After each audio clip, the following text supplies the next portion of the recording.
Welcome back. Mohammad साहब, ये बताइए कि जो आइन के हवाले से अब बातें तरमीम के हवाले से हो रही हैं, ये अचानक से गवर्नमेंट को वाकई कुछ सिस्टम को खतरा है? अगर खतरा होगा तो फिर रिप्लेसमेंट तो पीटीआई है, या पीटीआई को ऑल्टरनेट हो सकती है। ये क्यों बातें हो रही हैं आइन की मौतली की या फिर आइन की तरमीम की?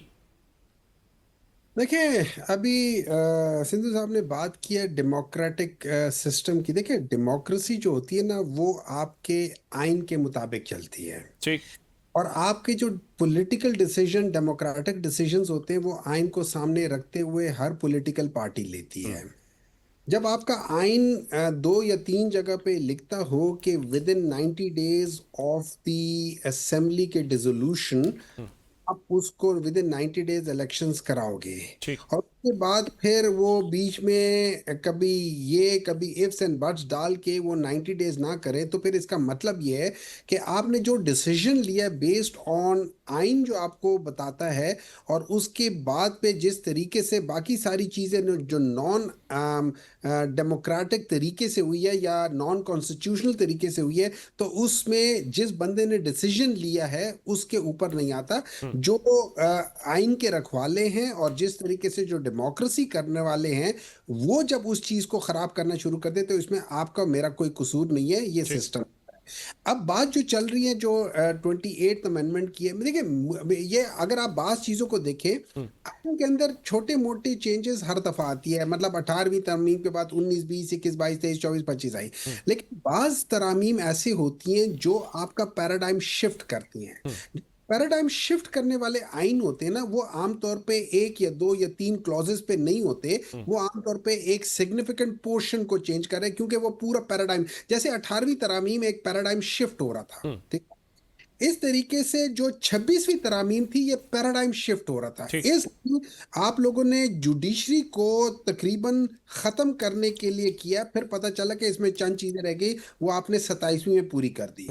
तो 28वीं तरामीम में जो मेरी नजर में, मुझे ऐसा लगता है इसका ताल्लुक इससे नहीं है कि हम लोग 18th अमेंडमेंट के अंदर से ये चीजें खत्म कर लेंगे। आपने पावर एक जगह पे कंसंट्रेट कर रहे हैं, बाकी चीजों का अब पैसे का मसला रह गया कि पैसे का पैसे मसला। हम उस जगह पे करें, क्योंकि without money the power may not be able to do what it wants to. ठीक है। अब इसके अंदर उस पूरी चीज को कंसंट्रेट उसी तरफ लेकर जा रहे हैं जिस तरफ ये चाहते हैं। अब इसकी बेसिस पे तंजीम का है तारिक फजल चौधरी साहब ने, या उन्होंने जेन्युइनली कहा है, उनको जो कहा गया है वो कहा है। उसका मैं कुछ कह नहीं सकता। जैसे सिंधु साहब कह रहे हैं, इसका जवाब वो खुद देंगे। रही बात राना सनाउल्लाह साहब की, देखें, अगर सिंधु साहब के वो उस्ताद हैं, वो वाकई उस्तादों में से उस्ताद होंगे। ये बात 28वीं तरामीम की उन्हीं के बाद शुरू हुई थी। उन्होंने एक इंटरव्यू में कहा था कि जी 28वीं तरामीम में हम लोग चाह रहे हैं कि 18वां साल से हटा वोटर के, की जो उम्र थी। ठीक है, वो सारे वोटर की तरह ये बेसिक चेंजेस लेकर आना चाह रहे हैं। और उसकी वजह क्या है? जब 18 से 25 पे ले जाएंगे, ये 7 साल हैं। 7 का मतलब है तकरीबन 2.5 करोड़ वोटर को ये डिफ्रेंचाइज करना चाह रहे हैं, ठीक। 2.5 करोड़ वोटर को। लेकिन शायद इनको इनको शायद उसमें बहुत ज्यादा बैकफायर हो रहा था। ओवरऑल इन्होंने ये शोशे छोड़े यानी होते आप कह रहे हैं कि गवर्नमेंट के लोगों ने खुद ही बात की और उसको मार्केट के अंदर उसके ऊपर बात होना शुरू हो गई। रजा रोन साहब, ये पीपल्स पार्टी, जिस तरह आपने कहा ना कि बाजाब्ता हुकूमत का हिस्सा नहीं है, मसला ये है कि आप वजीर आजम के लिए वोट भी देते हैं, आप तरमीम के लिए वोट भी देते हैं, फिर आप मुखालफत भी करते हैं। तो अब ये बताइए, ये जो तरमीम आ रही है, ये -1 के फार्मूले, फलां माइनस, ये तो हम हर हुकूमत में ही सुनते हैं। जरदारी साहब के हवाले से बहुत सारी बातें पिछले दिनों में आई, फिर मोहसिन नकवी साहब को उस पर ट्वीट भी करनी पड़ी। अभी तक कोई मुशावरत आप लोगों से या आपके सर्कल्स में होना शुरू हो गई है, या जिन खदशात का, या जो कल का गुफ्तगू है तारिक फजल चौधरी साहब की, कोई ऐसा खतरा मौजूद है, या मामूल के मुताबिक तरमीम आएगी और पीपल्स पार्टी बिल्कुल ऑन बोर्ड होगी और वोट भी करेगी और सिस्टम स्मूथली चलेगा? दो तीन चीजें जो है तो मुझे मौका दीजिएगा। जी। नंबर एक बात तो ये है कि चूंकि आज तक कोई ड्राफ्ट मौजूद नहीं है, हम्म। तो मैं नहीं कह सकता। हाँ, अगर आपने उस पर बात करनी है, क्या जराए से चल रहा है या क्या कोई बैठ के टीवी पर कह रहा है, तो मैं समझता हूँ कि उसमें जो पॉइंट सामने आ रहे हैं, उसमें एक आध पॉइंट तो जैसे लोकल गवर्नमेंट की बात हो रही है कि उसको एम्पावर किया जाए, उसकी आइन में कोई प्रोटेक्शन दी जाए, वो तो जाहिर है चेयरमैन साहब खुद भी 27वीं तरमीम पे फ्लोर ऑफ द हाउस इस बात को कह चुके हैं कि he will appreciate and he is prepared to. बाकी जितनी बातें हैं वो तमाम मैं समझता हूँ कि कोई कोई ठोस चीज उसमें अभी तक मैं साबित एक नहीं हवाला हुई। दे देता हूं आपको। बिलावल साहब गिलगित में खिताब कर रहे थे तो उनका कि वो कराची और गवादर को इस्लामाबाद से चलाना चाहते हैं। ये भी तरमीम मैं में यही थी कह कि रहा हूँ ना कि कराची को हाँ ये जो हम सॉरी टू से आपको नहीं कह रहा अमर भाई, लेकिन जो हम 7 बजे से शुरू होते हैं ना टीवी पे, हाँ, और उसके बाद जो 11 बजे तक चल रहा होता है 10 से और तक, उसका कहीं ना कहीं तो किसी ने, अब वो जाहिर है पब्लिक जलसा है, उसमें उन्होंने एक जवाब दे दिया उस चीज का और वो उन्होंने किसको जवाब दिया? हम्म, उन्हीं लोगों का जवाब दिया ना जिन्होंने 7 बजे से लेकर 11 तो यही बात करनी है कि जी मोमिन साहब बताइए क्या हो रहा है। हो ही नहीं रहा कुछ, जब वो नहीं होगा नहीं जब देख लेंगे। वैसे रजा रजा और हारून उसके भाई लिए अच्छा ये मीडिया वालों ने तो कराची को या गवादर को विफाक के मातहत नहीं लेके आना ना, इस्लामाबाद में सारे नहीं एंकर्स नहीं बैठे हैं, लेना उन्होंने तो फैसला करना है। वो तो जिन्होंने लेकर आना है वो फिर उन्होंने आपसे मुझसे पूछ के तो लाना नहीं है ना भाई। ठीक। तो मैं तो ये कह रहा हूँ कि अभी तो फिलहाल ये मीडिया पे ही चल रहा है ना कि हम्म, मीडिया पे एक बार मैं हुमायूं भाई को सुन रहा था, बड़ी अच्छी गुफ्तगू फरमाते हैं। देखें इलेक्शंस की एक हमारे यहाँ तारीख है ना, डेमोक्रेसी पे उन्होंने बात की। मैं हुमायूं साहब को याद दिलाना चाहता हूँ, मैं कोशिश करता हूँ कि पार्टी मामलात पे गुफ्तगू ना करूं, मैं याद दिलाना चाहता हूँ ठीक। कि पीटीआई पाकिस्तान की वो वाहिद पार्टी है कि जब उसने अपना इंट्रा पार्टी इलेक्शन कराया कई साल पहले, और उसमें उन्होंने जब इलेक्शन कमीशन बनाया अपना जस्टिस वजी को, तो उस इलेक्शन में क्या क्या किया उन्होंने? हम्म, वजी साहब की क्या रिपोर्ट आई थी? वजी साहब is one of the most competent and honest जजेस ऑफ सुप्रीम कोर्ट, हम्म, जिन्होंने के पीसीओ पे हर देने से इनकार कर दिया। जब उनको इलेक्शन कमीशन बनाया तो उनके इंट्रा पार्टी इलेक्शन पे जो रिपोर्ट उन्होंने दी है उमर दराज पंड से ताल्लुक रखती ठीक। है, यानी इंट्रा पार्टी इलेक्शन में धांधली हुई, हम्म, उसमें पैसा चला है। वो जहांगीर तरीन और प्रवेश खड़क साहब वाला मामला जो था। सर नहीं, कोई जहांगीर परवेज पीटीआई का मामला बोले ना सर, सीधा सीधा है ना। जहांगीर तरीन परवेज खट्टक तो छोड़ चुके पार्टी, तो पीटीआई की बात नाम कर तो रहा नहीं हूँ मैं। कहते। दूसरा सर सुन तो ले सर, दूसरा जो पार्टी पे संगीन इल्जाम लगा था डेमोक्रेसी की दावेदार पार्टी पे, वो फंडिंग का है। ठीक। और ये फॉरेन फंडिंग का इल्जाम चले मैंने कह दिया आपने कह दिया, वो तो फाइनेंशियल टाइम्स में शाया हो गया ना पूरा। वो कौन सा वुटन क्रिकेट क्लब का था हम्म, कि वहां से पैसा जो है यहाँ आ रहा था, तो और उसमें भी केस चल रहा है। सो आप जब बात करते हैं, जब दूसरे को दर्ज दे रहे होते हैं, जब दूसरे पर आप तरह तरह के इल्जाम लगा रहे होते हैं लीडरशिप पे, तो अपनी लीडरशिप का आप हाल तो देखें ना, हम्म, कि ना आपने इलेक्शन करवाए पार्टी के अंदर, ना चले मैं कहता हूँ ढकोस लेके इलेक्शन हो, ठीक। ढकोस लेके ही कराए हो, वो भी नहीं कराया आपने। आप देखें ना 8-8, 9-9, 10-10 साल बगैर इलेक्शन के पार्टी चलती रही है, हम्म, और ये दूसरों को कहते हैं कि यहाँ खानदानी पार्टियां हैं और पार्टियों पे कब्जे हैं।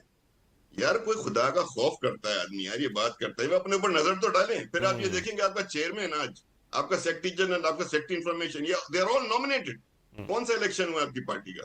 तो आपके यहाँ भी तो नॉमिनेशन पे काम चल रहा है। फिर आप देखेंगे आपके सारे पार्टी अहदेदार के होते हुए इतना बड़ा मिस फॉर्चून है उमर दराज भाई, कि इस पार्टी के मरकजी अहदेदारों की आप देखें हैसियत क्या कर दी है बानी ने, हम्म, कि वो मौजूद है और पार्टी के सियासी मामला का अख्तियार अचक साहब को दे दिया, हम्म।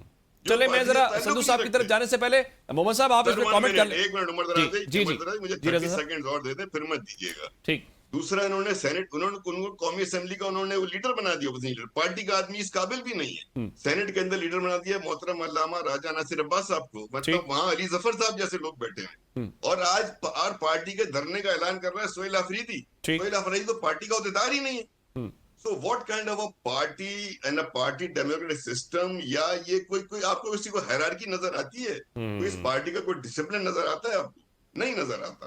तो जब ये दूसरी पार्टी के लिए बात करते हैं ना, मोमिन भाई बहुत अच्छे आदमी, मोमिन भाई लीडरशिप में नहीं है, बदकिस्मती से। ये हो गए तैमूर झगड़ा साहब हो गए, और अली मोहम्मद साहब हो गए, इस तरह के मैं बहुत से नाम गिनवा सकता हूँ जो बड़े सीजन किस्म के लोग लगते हैं जब इनकी गुफ्तगू सुनते हैं। बदकिस्मती ये लोग लीडरशिप में नहीं। ये लीडरशिप पे नहीं है। मोहम्मद साहब आपको जवाब मिल गया कि कौन कितना डेमोक्रेटिक है। तो देखिए जी, ये बिल्कुल सही कहते हैं, डेमोक्रेसी का इनका बिल्कुल है।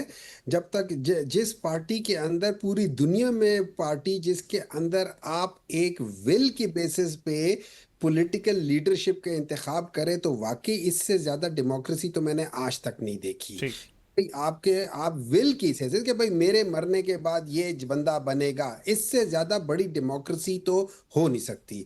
पीटीआई की जो ये बात करते हैं, 2013 के हमारे इंटर पार्टी इलेक्शंस हुए थे, वो 2013 के इंटर पार्टी इलेक्शंस में ऑलमोस्ट तकरीबन कोई लाख सवा लाख लोगों ने फिजिकल जाके वोट दिया था। ठीक। इससे सब जहली था मुझे यार। कोई एक पॉलिटिकल पार्टी बता दे जिसमें वाकई मैं उस पॉलिटिकल प्रोसेस का हिस्सा था।